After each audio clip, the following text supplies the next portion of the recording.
expectancy and are no longer at risk of passing on the virus. It's within our hands to end new transmissions in the UK this decade. We must do so, Mr. Speaker. As millions of people were locked down last year, was a Christmas party thrown in Downing Street for dozens of people on December the 18th? Prime Minister. Mr. Speaker, what I can tell the right honourable gentleman is that all guidance was followed completely during Number 10. And can I recommend to the right honourable gentleman that he does the same with his own Christmas party, which he's advertised for December the 15th, to which unaccountably he's failed to invite the deputy leader, Mr. Speaker.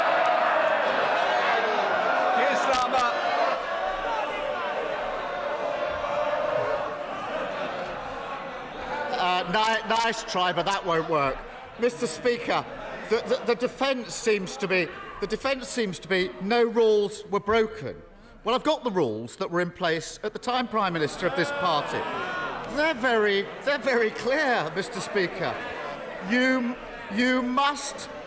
must not have a work Christmas lunch or party. Does the Prime Minister really expect the country to believe that while people were banned from seeing their loved ones at Christmas last year, it was fine for him and his friends to throw a boozy party in Downing Street? Prime Minister.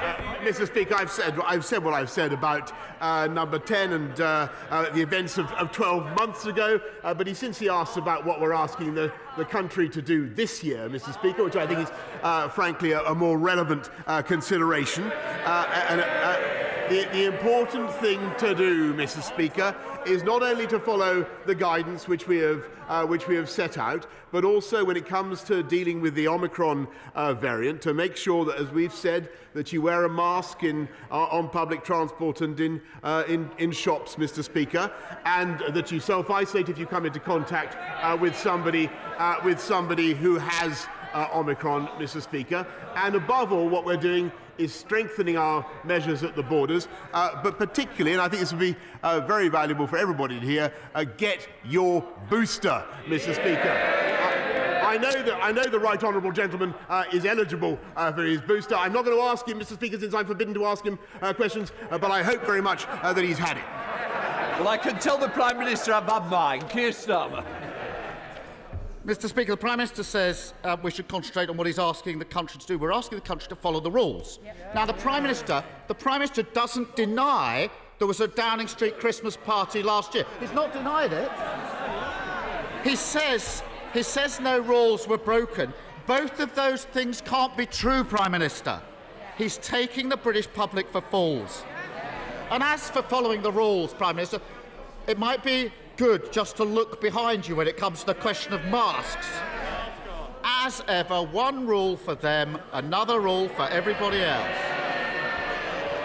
Mr. Speaker, at the last election, the Prime Minister promised to build 40 new hospitals. 40 new hospitals. Page 10 of his manifesto. With waiting lists so high, Prime Minister, it's a very, very important commitment.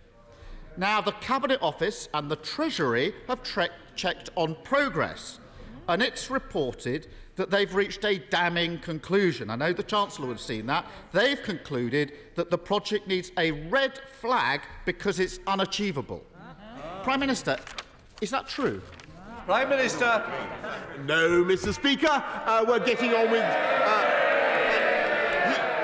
He plays politics and asks frivolous questions, Mr. Speaker. We're getting on with delivering on the people's priorities, and we're putting record investments into the NHS on top of the 34 billion with which we began, and then the 97 billion that we put in to fight COVID. We, Mr. Speaker, are helping to build another 40 new hospitals with an injection of £36 billion of investment, Mr. Speaker, which that party voted against. Keir Starmer. Well, this is strange, Mr. Speaker, because the government hasn't been denying the reports about the red flag, and they haven't done since, but now the Prime Minister does. There's obviously some confusion on these benches. over whether the Cabinet Office and the Treasury think he's on course to break yet another promise, this time on new building of hospitals. So he can clear this up this afternoon. If he's so confident in his answer, why doesn't he publish the progress report in full and let us all see it? Prime Minister. Mr. Speaker, what we're doing is not only building 14 new hospitals, but we are also, and it's incredible that we've been able to keep going throughout the pandemic, Mr. Speaker, but we're also making record investments in our, yes it is, and we're also making record investments in our NHS. We have more doctors, more nurses working in our NHS than at any time in the history of that magnificent organisation. And rather than running down what they're trying to do, Mr. Speaker, and casting doubt on their efforts, he should get behind them, and he should support our booster campaign. Well, Mr. Speaker, there we have it. Prime Minister, I deny my hospital building programme has been flagged red as unachievable, but I don't have the confidence to publish the report. Mr. Speaker, the more we look at this promise, the murkier it gets. I've got a document here sent by the Department of Health to the NHS. It's called the New Hospital Programme Communications Playbook. I kid you not. It offers advice, Mr. Speaker, to make it easier to talk about the programme. Now, you might think that everyone knows what a new hospital is. I certainly thought I knew what a new hospital is before I read this document. But this guide instructs everybody to describe refurbishments and alterations on existing hospitals as new hospitals. We can all agree that refurbishments are a very good thing, but they're not new hospitals. So, Prime Minister, how many of the 40 are fix-up jobs on existing hospitals, and how many are actually the new hospitals he promised? Prime Minister. Mr. Speaker, you obviously don't always go around building on greenfield sites. What we are doing is massive. You rebuild hospitals, and that is what we have said for the last 2.5 years, Mr. Speaker. It is the biggest programme of hospital building this country has ever undertaken. It's being made possible by this People's Government, and it's in addition to what we're doing with the community diagnostics hubs, Mr. Speaker, and it's in addition to what we're doing in investing in our NHS. And I said it once, but I'll say it again. They had the opportunity to vote for that $36 billion. They turned it down, Mr. Speaker. We're getting on with the people's priorities. They're playing politics. And no wonder so many Tory donors paid so much for that wallpaper last year. It probably told me it's building a new flat. It's the same old story from this Prime Minister, week in, week out, defending the indefensible and broken promises. His mates were found to be corrupt. He tried to get them off the hook. Downing Street throws parties during lockdown. He says, not a problem. He promised there'd be no tax rises. Then he put up tax. He promised to be a rail revolution in the north. Then he cancelled the trains. He promised no one would have to sell their home for care. Then along came his working class dementia tax. He promised 40 new hospitals, and even if you count the paint jobs, his own watchdog says he can't deliver it. Isn't this the truth, Mr. Speaker, that any promises from this Prime Minister aren't worth the manifesto paper they're written on? Mr. Speaker, the right honourable gentleman dribbles on irrelevantly about wallpaper and parties playing politics. And by the way, on that, I'm told that when the Deputy Leader and Shadow Secretary of State for the Future of Work was told that she wasn't invited, she denounced it. She denounced it as idiotic, childish, and pathetic. Mr. Speaker, they're getting on with factional. They're getting on with factional infighting. We are delivering for the people of this country. Today, cutting tax for the lowest paid people in this country. As a result of our universal credit changes, 1.9 million families getting £1,000 more in their pay packets this year. The biggest programme of rail infrastructure this century, Mr. Speaker. 3 new high-speed lines, and we're fixing social care. They have no plan whatever, Mr. Speaker. And don't forget, their resort to absolutely every problem is either to take this country back into lockdown or to open up to uncontrolled immigration, Mr. Speaker. That is their approach.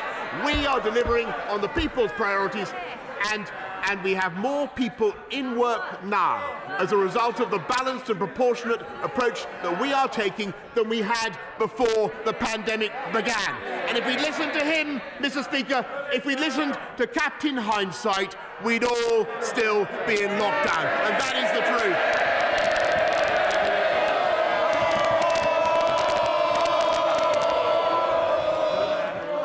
To hear to Mr. Rosendale. If you don't, come on, Andrew. Thank you, Mr. Speaker.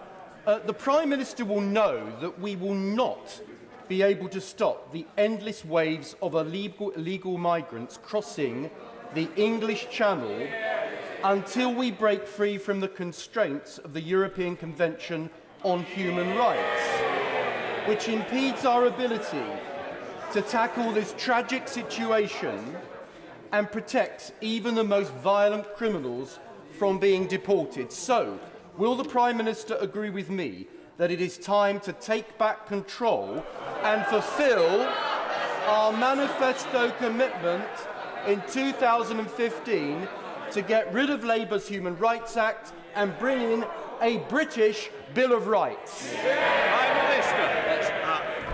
Yes, Mr. Speaker, I thank my right honourable friend, but we will certainly review the human rights system. But in the meantime, there is something we can do, or we can all do, on next Tuesday and Wednesday, Mr. Speaker, because our Borders Bill is coming back to this House after long gestation, and it gives us the power to make the distinction at last between illegal and legal migrants to this country. It gives us the power gives Border Force the power to turn people back from this at sea, Mr. Speaker, and Mr. Speaker, it gives us the power. It gives us the power to screen people and send them for screening overseas rather than in this country. Now, will that I'm not going to ask them, I'm going to tell them. It'd be a great thing, Mr. Speaker, if the party opposite backed our Borders Bill and undermined the criminals.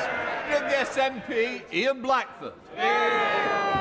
Thank you, Mr. Speaker. And can I associate myself with the remarks of the Prime Minister on disability, and of course our thoughts are very much with all of those that are recovering from Storm Urban, and with the Leader of the Opposition. Of course, we commemorate World AIDS Day, and I'm sure, Mr. Speaker, that the thoughts of yourself in this House will be with the family and friends of Siobhan Cathegan, the Scotland rugby player, aged 26, who unfortunately died over the course of the weekend, having had won 19 caps for Scotland.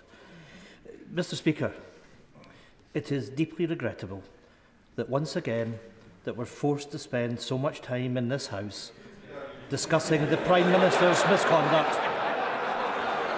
But when the person in charge so blatantly breaks the rules, it needs to be talked about.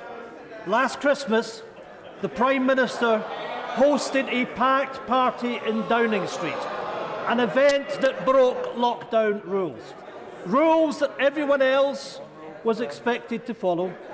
Now, the Prime Minister might be denying it, but I've spoken to the Mirror newspaper this morning, and they are confirming what happened, and they have legal advice on potential illegality. At a time when public health messaging is so vital, how are people possibly expected to trust a Prime Minister when he thinks it's one rule for him and one rule for everybody else? Prime Minister. Well, Mr. Speaker, I think they should concert their line of attack more closely. I've said before that he's talking total nonsense. I think he would have been better off, frankly, saying something about the victims of Storm Arwen in Scotland and what we want to do. I'm afraid if I didn't hear it, he was drowned out by his supporters. But I think what we need to do is work together, the government of the UK working with the Scottish authorities to help those people get their power back, and that's what we're doing. Ian Blackford. This graceful answer, and clearly the Prime Minister can't even listen because I mentioned Storm Arwen. Mr. Speaker, the real reason why all this matters is because we find ourselves at another very difficult moment in this pandemic.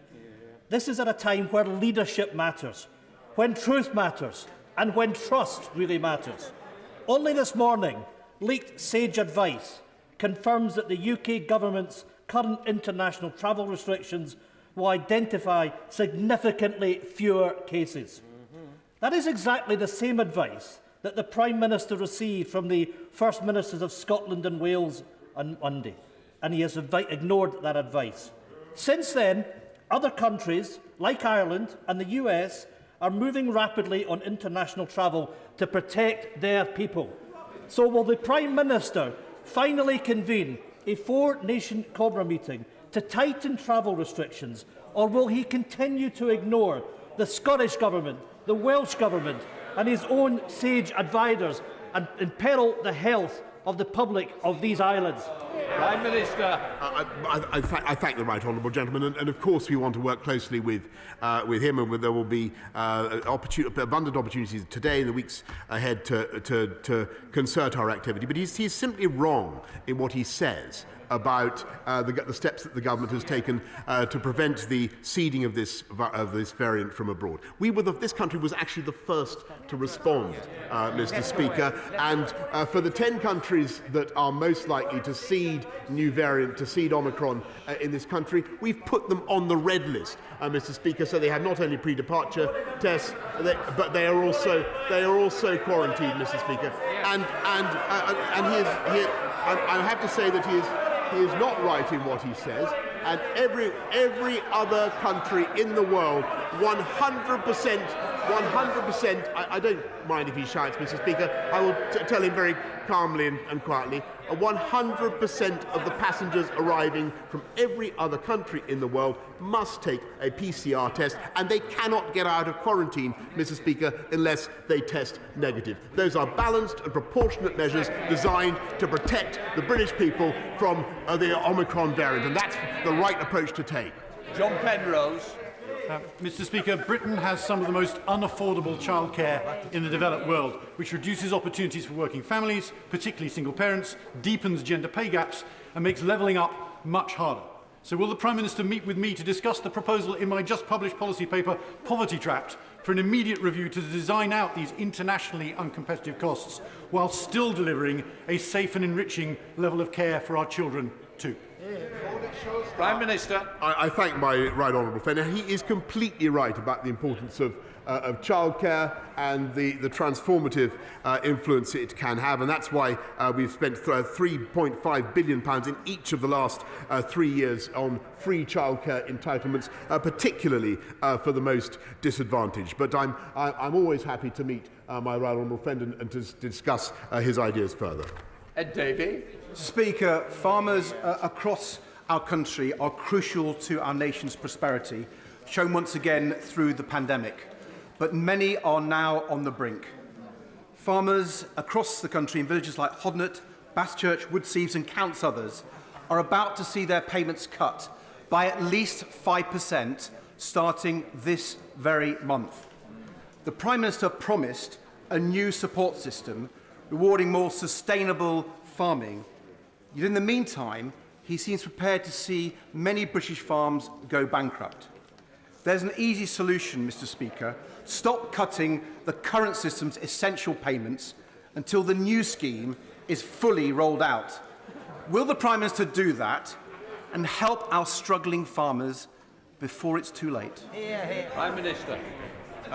Mr. Speaker, I think British food and farming does an absolutely outstanding job, and it is growing the whole time. Last night I met representatives of the UK food and farming industry, which we support and we continue to support with the same level of payments, Mr. Speaker. But what we're also doing is opening up new opportunities for them around the world, and I can tell him that in every single embassy now there is a dedicated expert on supporting UK food and farming exports to the rest of the world, which supports 4 million jobs in this country, and earns this country £21 billion of revenue. Collins. Thank you, Mr. Speaker. More needs to be done to tackle the people trafficking gangs that exploit migrants across Europe, promising to get into this country. But does the Prime Minister agree with me that it is totally unacceptable that companies like Facebook allow those smugglers to offer their services on their platforms, not only routes into the country, but also selling them forged British papers in order to aid their access? Does he agree with me that when this House passes the online safety bill, we'll have the power to do more to make companies like Facebook take down content that promotes illegal activity? Minister. I thank the right honourable gentleman. He's absolutely right that too many of these gangs are using social media, and that's why the online harms bill is so important, and it will indeed be of assistance to us in taking down that kind of material. Emma Hardy. Thank you, Mr. Speaker. Women have been left with internal damage and pain they describe as being like razor blades inside them. Many have lost their careers and some have even lost their lives. It is impossible to know exactly how many women are left suffering. So why will the Prime Minister not give these mesh-damaged women the redress that they were recommended in the Cumberledge report? Prime Minister. I'm very grateful to her, and she raises an extremely important issue, and one that I know has caused a phenomenon that has caused huge distress to many, many women in this country. We published the Cumberledge report. If there's anything more that we can do, I'm certainly willing to look at it. I'm grateful to her for raising it. Brendan Clark-Smith. The levelling up agenda has already changed so many areas of our country for the better. And in my constituency, in Worksop particularly, our town centre is in desperate need of regeneration and to finally solve our flooding problems. But unfortunately, my council in Bassetlaw missed the deadline for the latest round of grants. Labour on council. What can this government do to help support areas like mine who have struggled with their bids in order to make sure they are successful the next time around? Minister. I thank you I thank my honourable friend very much. Well, the step number one is to vote out those dozy Labour councillors, Mr. Speaker. But I can tell him and I thank him for the excellent representation he gives to Bassetlaw, Mr. Speaker. And I can tell him the second round of bidding for the Levelling Up Fund will open in the spring of next year. Thank you, Mr. Speaker. Between 2010 and 2019, West Midlands Police lost 2,221 officers, whilst the force should receive an additional 1,200 new recruits by 2023 via the Police Uplift programme. That still leaves a shortfall of 1,000 officers. This lack of frontline police has left the force stretched and under significant pressure, with officers actually telling me there are simply insufficient resources to investigate every crime. Will the Prime Minister commit to providing West Midlands Police with a fairer funding deal to ensure the force can return officer numbers back to 2010 levels? Mr. Speaker, I thank her for drawing attention, and I thank her. I think the police officers in the West Midlands, but I thank her for drawing attention to what we're doing to increase the number of police officers, because we are on track. Of our 20,000 that I pledged on the steps of Downing Street 2.5 years ago, Mr. Speaker, we've already recruited another 11,000. And I'm proud to say that our police officer workforce is more representative of the whole of this country, with more women, more people from ethnic minorities than ever before. Jones. Thank you, Mr. Speaker. Last week, the Chief Minister of Gibraltar, the Honourable Fabian Picardo, appeared before the European Scrutiny Committee and gave evidence about the continuing negotiations between Gibraltar and the European Union on their future relationship.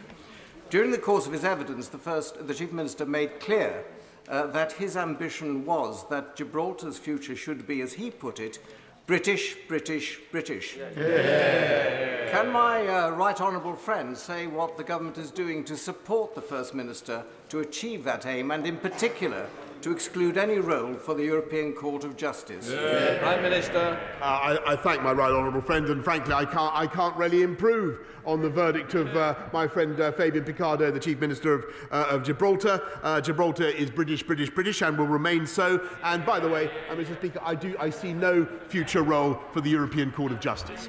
Christine Jardine. Thank you very much, Mr. Speaker. My constituency of Edinburgh West has some of the most polluted streets in our country. An estimated 1 in 29 deaths in Edinburgh is related to air pollution, and we don't meet WHO guidelines. So will the Prime Minister meet with me and discuss whether his government can support my private member's bill to tackle that issue, bring us into line and let us all breathe a little easier? I thank her for what the issue she mentions. It's incredibly important, but that's why we're moving now to all-out electric vehicles across the whole of the country, faster than any other European country. And our clean air strategy has been praised by the World Health Organization as an example for the rest of the world to follow. And we'll be setting out our evidence-based approach and the targets that we're setting. But of course, I'll be very happy to make sure that she meets the relevant minister to set out her case. David Davis. Thank you, Mr. Speaker. Last month, the drug company Pfizer announced a successful trial of a new treatment called Paxlovid. The trial showed the drug to be roughly 90% successful at stopping death or better. The vaccine strategy today is an enormous success, but it leads to a never-ending biological arms race against the mutating virus. As a supplement to the vaccine strategy, this treatment will allow governments around the world to avoid the need for future emergency restrictions. What's the government doing in the short term to secure supplies of this revolutionary treatment, and in the long term to enable factories to be built here to produce it in Britain? Prime Minister. I thank him very much, and he's spot on. Of course, the rollout of Paxlovid within the UK, within the NHS, will depend on approval by the MHRA, but the government has, as a precaution, already invested in hundreds of thousands of courses of that drug. Jessica Moore. Thank you, Mr. Speaker. Wales has 11% of the UK rail network, yet only receives 2% of UK rail enhancement funding, and as reported in Wales Online, will be denied billions of consequential funding from HS2. So having under-delivered on rail in the north, having under-delivered on rail in Wales, why should anyone trust this government to deliver on its promises? I'm afraid she's completely failed to look at what Sir Peter Hendy set out in his Union Connectivity Review, a fantastic agenda for change and improvement, particularly in Wales, and particularly on the North Welsh corridor, where I think the railway links deserve to be improved and will be improved under this government. Tom Randall. Mr. Speaker, getting investment into Gedling is important. And at the previous PMQs, I put aside my political differences with Labour-run Gedling Borough Council to champion its Levelling Up Fund bid, which, like other funding bids it's made, was sadly unsuccessful. So does my right honourable friend agree with me it's important that councils like Gedling now take stock and learn from this experience? And can you confirm that help from government will be available to do that, so that in future, hopefully, Gedling and other councils will be able to make more successful bids? Yes, of course, Mr. Speaker. We're very happy to help Gedling and other Labour-run councils to get their act together where necessary, and to put those bids in. And just to remind him, more Levelling Up Fund bids come due in the spring of next year, and I wish Gedling well in their future bids. Imran Hussain. Mr. Speaker, my grandfather, along with thousands of others, came to this country 70 years ago, working 7 days a week in squalid conditions to help rebuild this country.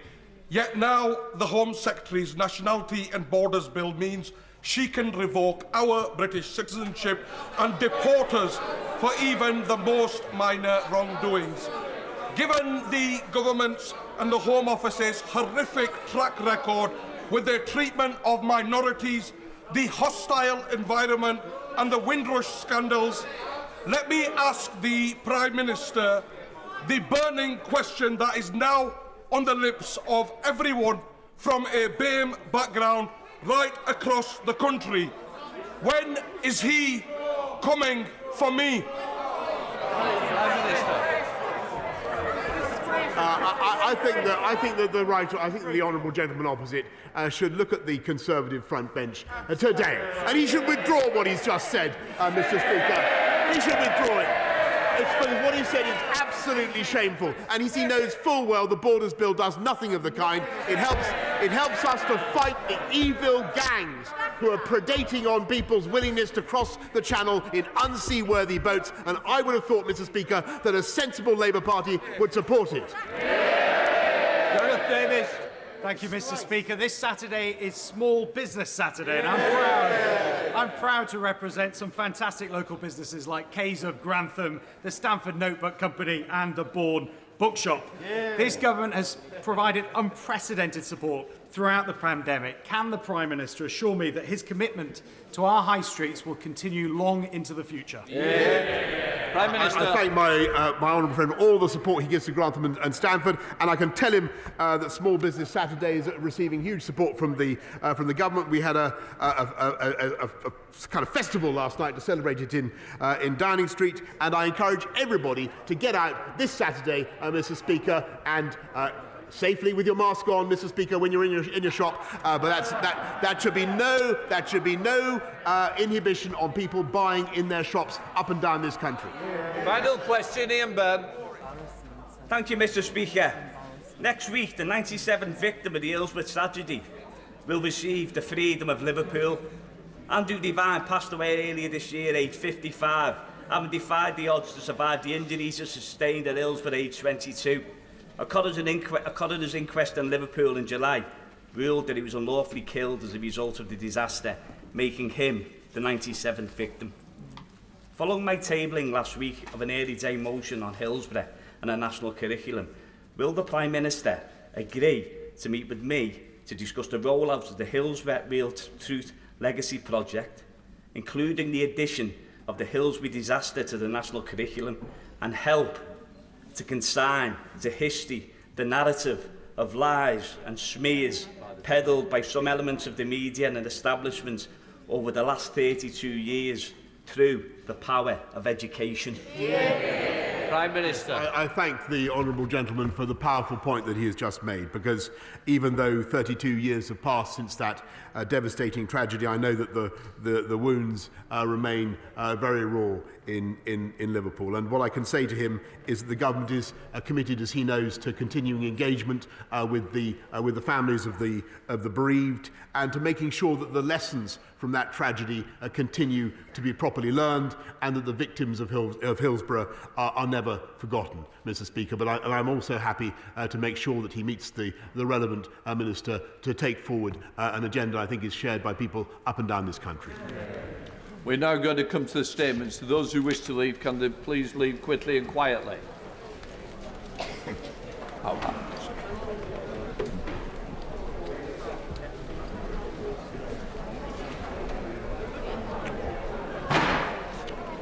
Here. Yeah, don't worry. All right, Tom. We got through. Rosie, put that phone down. I know, she's got the phone on. She's not answering her phone.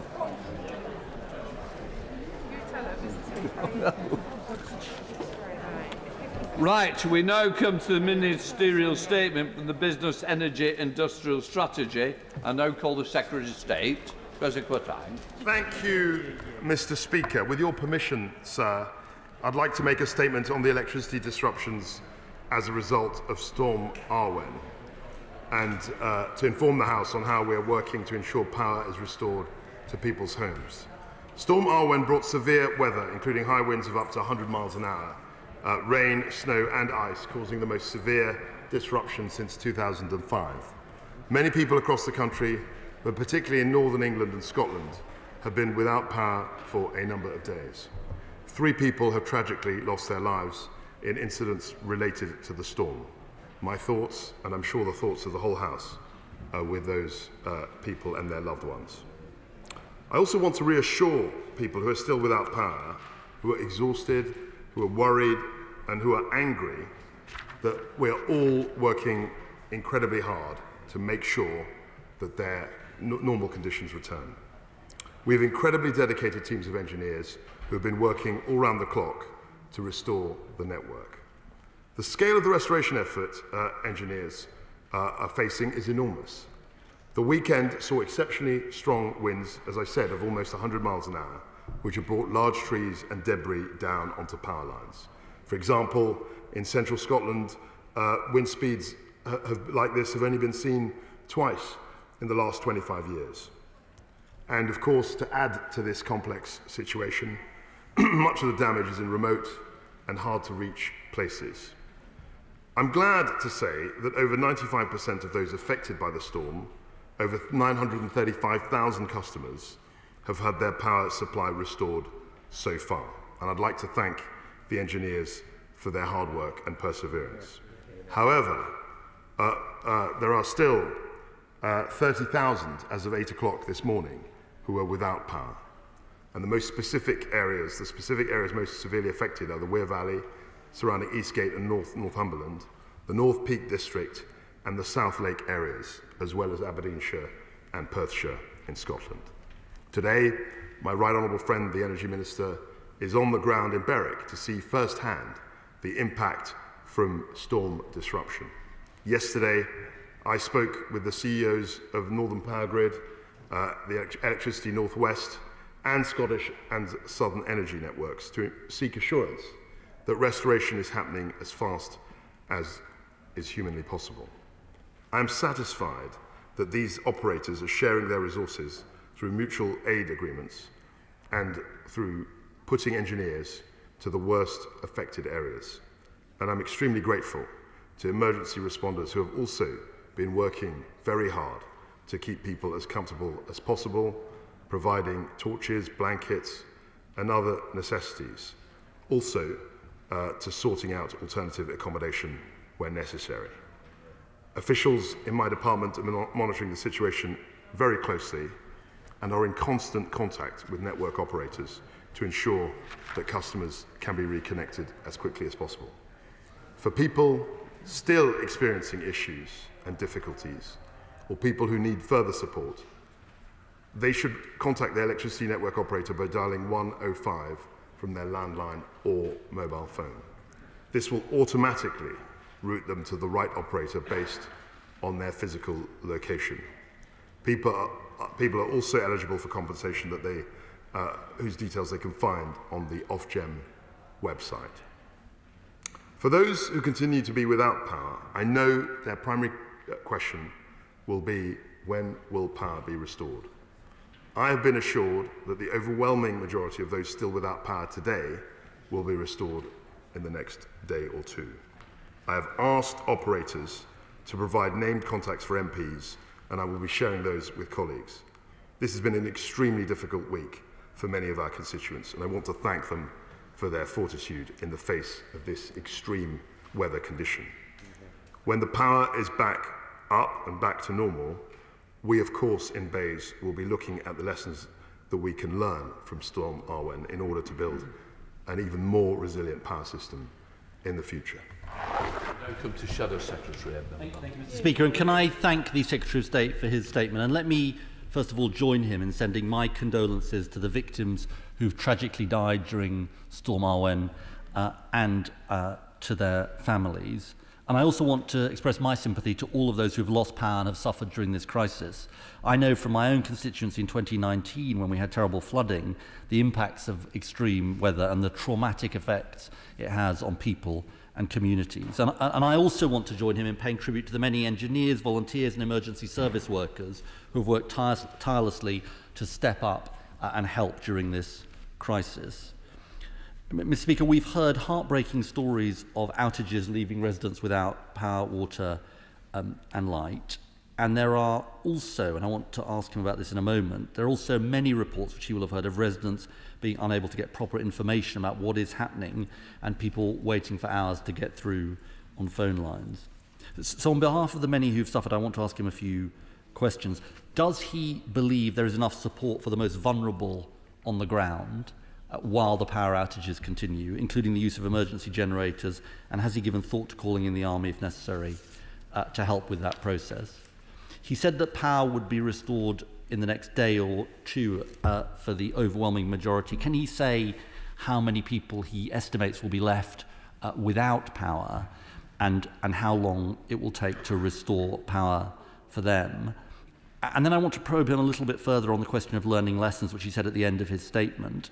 Because after terrible storms in 2013, Mr. Speaker, the stormiest winter in 40 years that saw hundreds of thousands lose their power, it was said at the time that lessons would be learned. And I want to just probe him on three areas. First, on communications and information, the Science and Technology Committee recommended that the single national emergency number was put in place.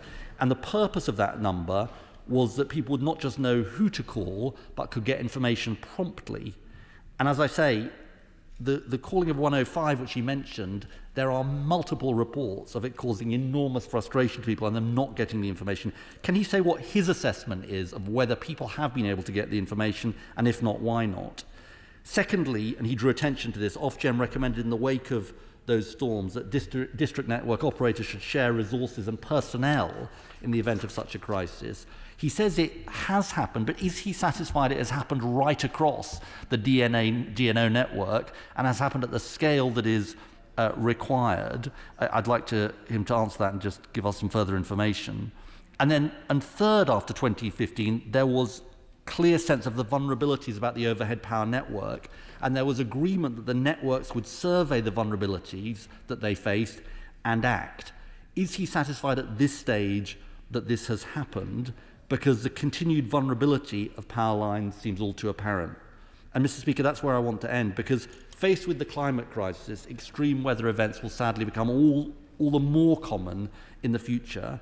We cannot be this vulnerable in the future. There is real concern that some lessons haven't been learned, and on this occasion, we must face up to those lessons and learn them. Secretary of State. Thank you, Mr. Speaker. Well, of course, as far as the emergency of and the situation with regard to climate change, he and I have very similar views on this. And clearly, Storm Arwen was an event the like of which we haven't seen for certainly 16 years since the records of the DNOs starts. And we have to be prepared for similarly extreme, difficult weather conditions in the future. We have to make sure that our system is resilient in that eventuality. In terms of his specific questions, we do have the 105 line, which is the one number that people are being asked to call. It has been centralised. I think he's quite right to say that there was initial pressure. From my understanding was that over the weekend it took people up to 2 hours to get through, which was clearly unacceptable. But of course the storm hit and the companies didn't have the communication networks, the call centres, the people there to deal with the situation. Today, and certainly yesterday when I spoke to the CEOs of the companies, that waiting time had been reduced to 10 minutes to a quarter of an hour. That's what I was told. But of course, if people are finding difficulties, they should definitely get in touch with their MPs and with government, and also the district, the distributors.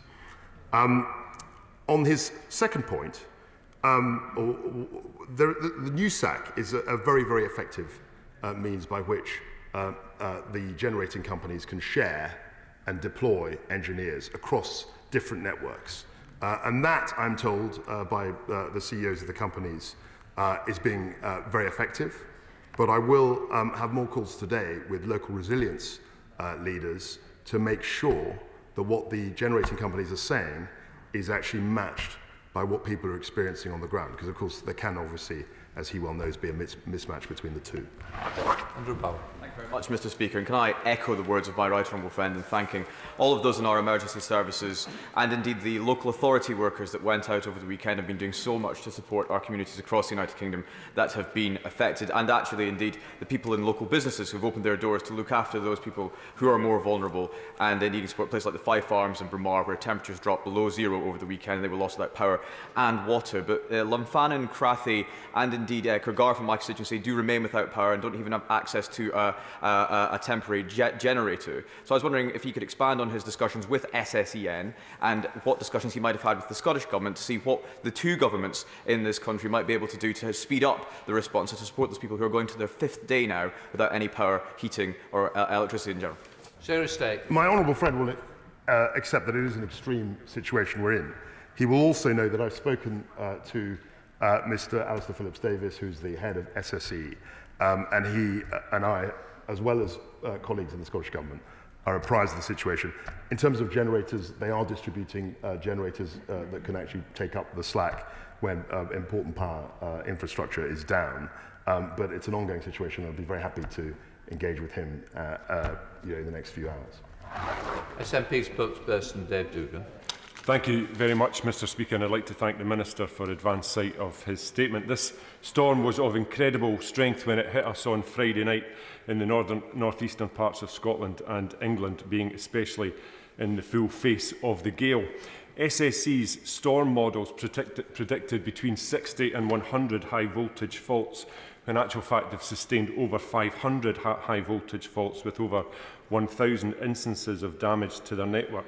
Sustained winds with gusts of in excess of 90 miles an hour and unusually from the northeast, affecting trees which don't normally have to yield to those winds, resulting in the colossal tree damage to the network.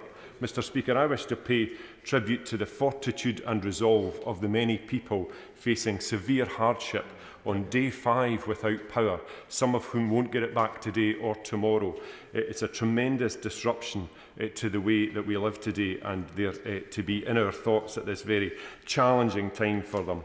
Indeed, as of 9 p.m. last night, 9,500 customers remain cut off from their supply, including 5,700 in Aberdeen and Aberdeenshire, 1,500 in Murray, 1,400 in my Angus constituency and 570 in Perthshire. This enduring lack of power would test anybody's resolve, Mr. Speaker, yet it's telling that people remain mindful of the extraordinary efforts of engineers and support staff of SSE and their industry partners to restore supplies, and power has been restored to 118,000 customers. The UK Government has, I understand, said that it's on standby to provide further assistance to the Scottish Government, but like the Deputy First Minister in Scotland, I'm a little bit sceptical as to what that is. So I'd be grateful if the Minister could elaborate on what that assistance would be, and if it is financial assistance, is it new money or recycled money? I was in touch with SSE again this morning, and they have assured me that they have engineers from across their network working in the North East to repair supplies, and also engineers from other networks sharing DNO resources in the enormous recovery effort, which is hampered by the prolonged scale of the damage, compounded by the locations of the damage and the types of equipment that's been damaged. I wish to place on record, finally, in closing, Mr. Speaker, my thanks to the engineers working in all weathers to restore power supplies to Angus, and to the Council and other members of the Local Resilience Partnership who have done so much to help restore supplies and in the humanitarian welfare provision. Thank you. Thank you, Mr. Speaker. I welcome the honourable gentleman's remarks and pay tribute, as he does, not only to the fortitude of many of his constituents and other people in Scotland, but also to the tireless efforts of the engineers, the voluntary staff, the DNO, in this instance SSE, in terms of trying to deal with what is, as he recognised, an unprecedented situation. He was quite right, the honourable gentleman was quite right to point out that it wasn't only the speed, the high velocity, but also the direction of the winds that posed a huge challenge. He will know that I speak to counterparts across the border in the devolved government, devolved administration very frequently. In fact, I was on a panel with the Cabinet Secretary only yesterday, and this is something that we are talking about all the time.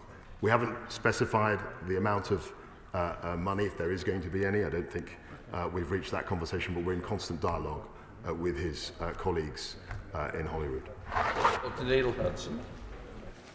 Thank you, Mr. Speaker. Areas in my constituency of Penrith and the Border and further afield have been hard hit by this power crisis. Areas like Alston, Garrigal, Nenthead, Kirby Stephen, Matterdale and North Stainmore, some of which have been restored, but some are still without power. Will my right honourable friend join me in thanking the engineers at Electricity North West, the emergency services, councils and volunteers who have been working so hard at this time? And can he assure my constituents and further afield that everything is being done across government to support them, help restore power and put in place contingency measures?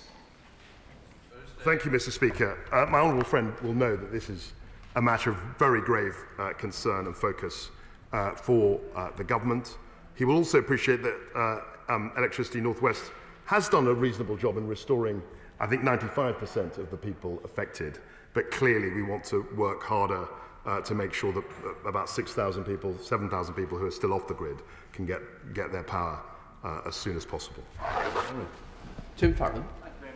Speaker, I also want to send my condolences and pay respect to those who lost their lives in these awful circumstances, in particular to the family of the man who passed away in Ambleside on Friday.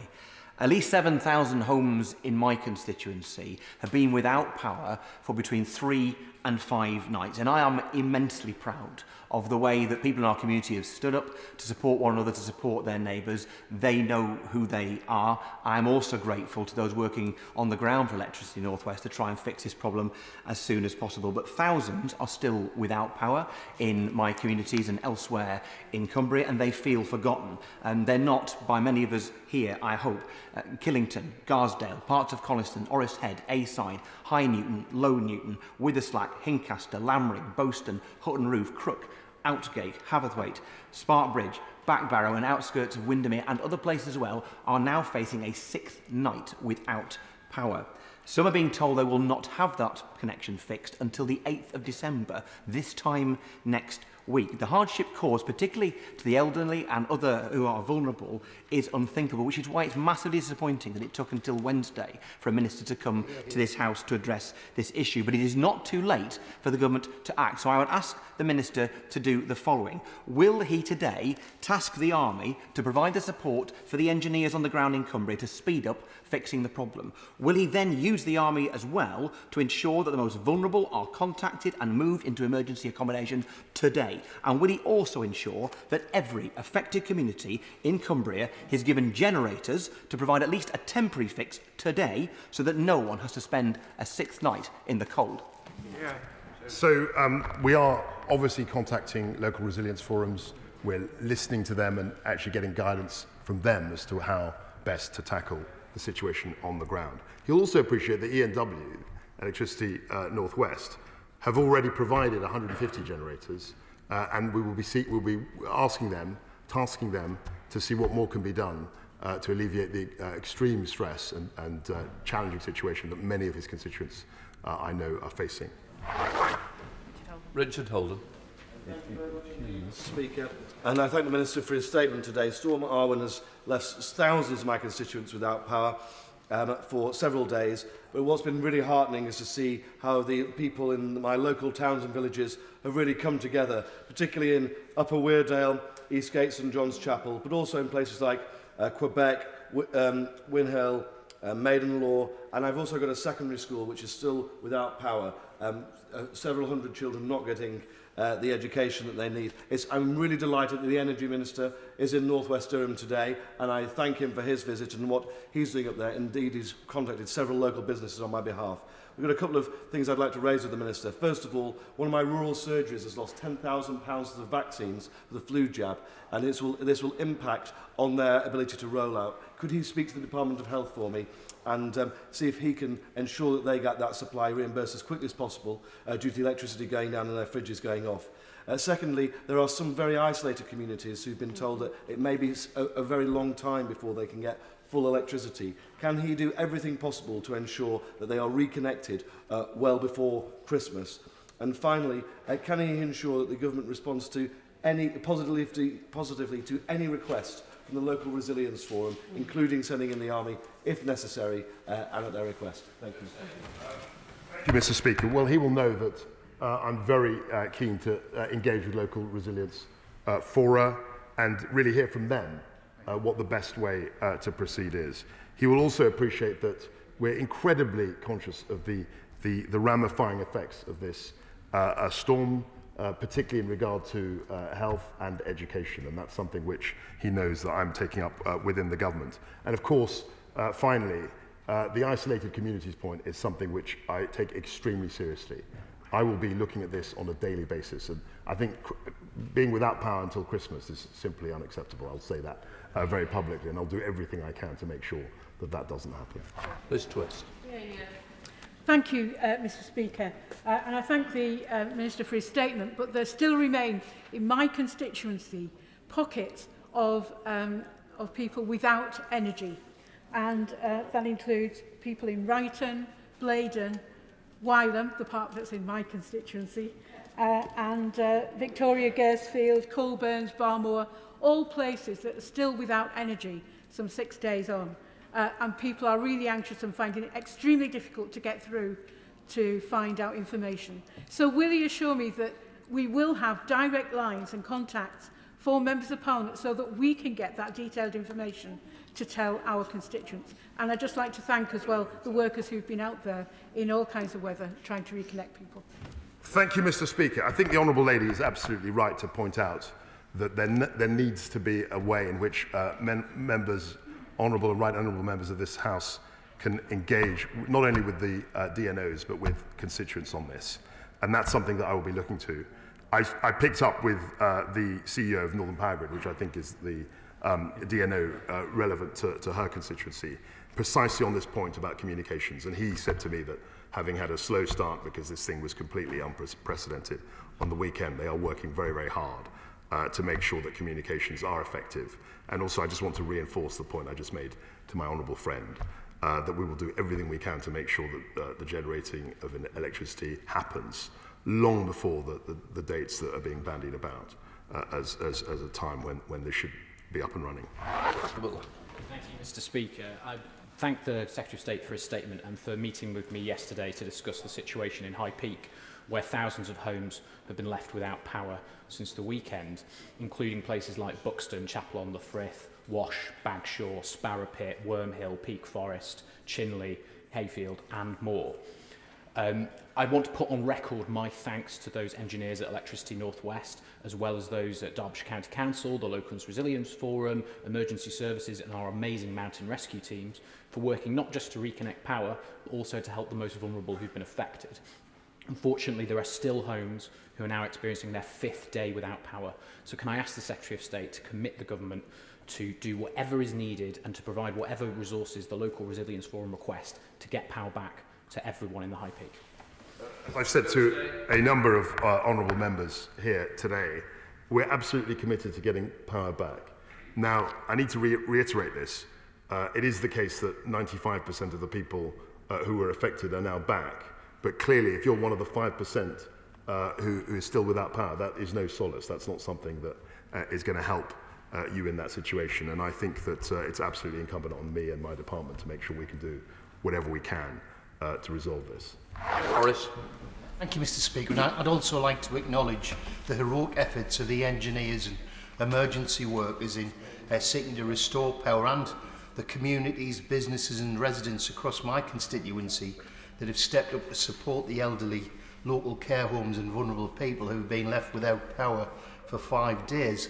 But there is some important questions the Minister has to answer. When the Met Office issued a red weather warning, there was a danger to life. What steps did he take to move basic resources, bottled water, emergency generators, fuel and blankets to the affected areas? What arrangements were made to consider the deployment of the Army, the Royal Engineers, to identify alternative accommodation and establish community reception hubs for those particularly elderly people left without power and in need of support? And from where I am and where my constituents are, the performance has been lamentable. It's been a complete lack of planning and foresight, and the whole House would welcome answers to those questions, I'm sure. Thank you, Mr. Speaker. I don't accept obviously his characterisation of where we are. He will appreciate that over many years now we've had local resilience fora who have acted incredibly speedily with incredible dedication, and that they're precisely the organisations who know what the situation is on the ground, and those are the people that I and my department have been engaging with, and they are responding extremely effectively to this difficult situation. Thank you, Mr. Speaker.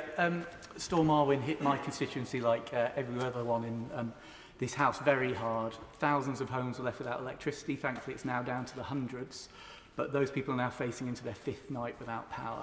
Can I reiterate calls for the Minister to listen to any calls from the Local Resilience Forum to step up support from the government, but also when it comes to lessons learned from this. So many of my constituents have come to me really dismayed by the fact they're being pushed online to get information about what's happening, where support is coming from. But if you don't have power, if you don't have broadband, you simply can't access these services. So when the government looks at this, can we make sure that actually we're looking at how we best communicate to people who've got no access to regular communications channels?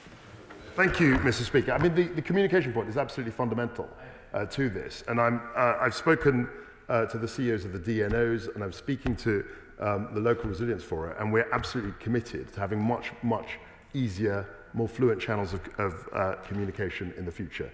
He will appreciate that this is something which is not going to go away. There will be other incidents in the future, and he's quite right to stress the fact that we need to have a more resilient system going forward. Labour. Thank you, Mr. Speaker. You know, this storm was catastrophic. It had a devastating impact, destruction really, right across my constituency and in Northumberland as a whole. It wasn't just the power, Mr. Speaker, it was the destruction of properties, of allotments, of houses, right across the piece. And people are looking towards some form of financial support from the government, because this impacts on many people who haven't got two halfpennies to rub together, and they'll need specific targeted support from the government. I'll ask the Secretary, I nearly demoted him there, by the way. I'll ask the Secretary of State to consider what extra support that can be given. And secondly, Mr. Speaker, you know, isolation, communication. I had an old people's home who lost their electricity at 2 o'clock on Saturday morning, 2 a.m. They then had it restored on Monday afternoon. In between, the lack of communication was unbelievable. 2 people in that home, 100 years plus of age. Lots of people with dementia who were frightened, who couldn't be moved because it would mean extra confusion. This is not acceptable. Again, can I ask the Secretary of State to look at what measures the government can put in place to make sure this doesn't happen again. Communications is very, very important. And just before I sign off, what a brilliant job Northern Power Grid, the workforce, the engineers, the volunteers in the towns and villages, the council workers, what a brilliant job they're all done pulling together to try and ease the effect of Storm Arwen. Thank you, Mr. Speaker. I think the honourable gentleman is quite right. Northern Power Grid are working very hard to make sure that people get electricity back. And as I've said, 95% of people affected have got the power back. There was an issue with communication, I'm sad to say, on the weekend. There was a huge surge of demand, and there wasn't enough infrastructure. There weren't enough people in the call centres to deal with that situation, and that's something that we're going to be looking into. Those MPs, not many of them in this House today, from the South East will remember we had a power outage on the 9th of August, and we did manage, I think, to create a more resilient system, and I'm absolutely determined that this time we can have a more resilient system on the back of these tragic events. Thank you, Mr. Speaker. Thousands of my constituents across the Scottish borders remain without power today after the catastrophic storm at the weekend, and I felt the full force of that storm at home in Coldstream on Friday and Saturday too. Many old and vulnerable residents have no power, and that's been the case for 5 days now. Now, I pay tribute, like others have, to the engineers and council workers who worked so hard to get people connected, but serious questions about the failure of Scottish Power energy networks to provide accurate information to residents about reconnection times really remain. There are also questions about the support that the Scottish Government provided to local councils across Scotland. So what discussions has the UK Government had with the Scottish Power energy networks and the Scottish Government about the response to the storm, and what more can be done to support my constituents in the Scottish borders to get them reconnected? As I said in my statement, spoke to 3 CEOs of the DNOs. Scottish Power, unfortunately, was not one of the CEOs that I speak to, but I'm very hopeful that we can get a call today, and I'm looking forward to sharing with him exactly what that particular distributor is doing. Thank you, Mr. Speaker. Some of my constituents in places like Sherburn Hill, Waterhouses, Bear Park and Lowburn Hall are actually facing a full 7 days without heating or electricity. And this is a national scandal. And I want to thank the emergency services, the workers, the engineers and all of those community groups who've stepped up to help those most in need. But what is the government doing to help the most vulnerable residents in Durham to get the help that they need? Not tomorrow, not next week, but today. As I've said in a number of responses, we are working with the local resilience forums. I mean, that is the job of the local resilience forum in the first instance, to find out what's going on and to coordinate local responses. And then, of course, the government here is very, very focused on helping them to get what they need to make the situation much more comfortable than it currently is. Back to North East. Jenna Davison. Mr. Speaker, the devastation caused by Storm Arwen, I mean, we've all seen the photographs, we've all experienced it for ourselves.